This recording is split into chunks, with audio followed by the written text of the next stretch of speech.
guys, I'm Hannah Kaufman, the Undersecretary General for Public Relations for the 4th Florida Crisis Simulation, and with me is Jon Munoz, the Director of ETA, the Basque Independence Movement at FLCS IV. So Jon, if you could give us a little bit of background on your committee and kind of where it's going to start and the background. All right, so for those that don't know, ETA is a Basque Independence classified as a terrorist movement that essentially started in the early 50s, and it basically, their sole purpose is to gain independence for the Basque state, which is a province within Spain, that they see themselves as completely separate from Spanish or French identity, also some parts in French.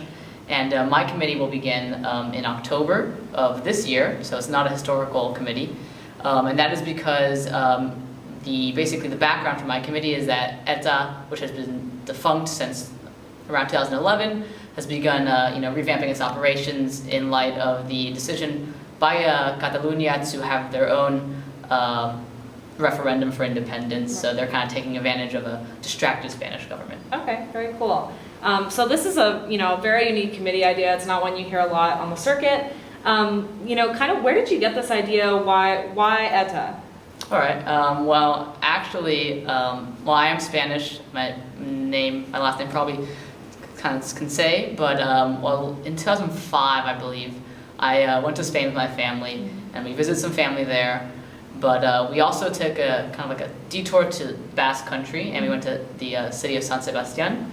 And while there, by 2005, ETA was they're on a downward slope, kind of toning it down a little bit.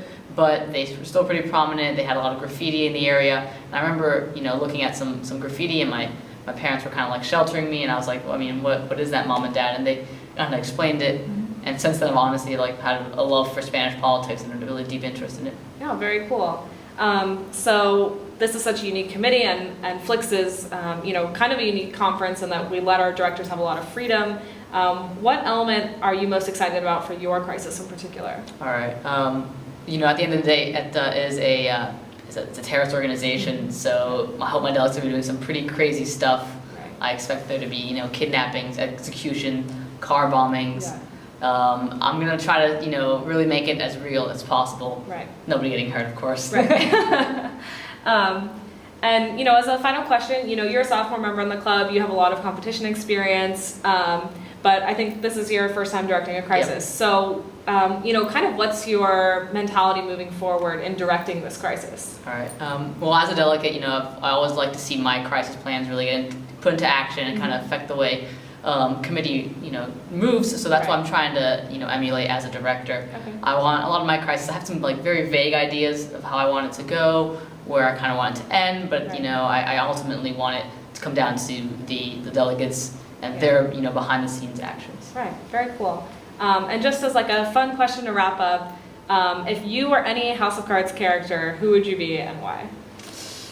I'd probably be Doug Stamper, but season 1. Okay. Season 1, Doug Stamper. Yeah. Season 2, he's a little much. Yeah, there's a lot that goes on there. Oh yeah.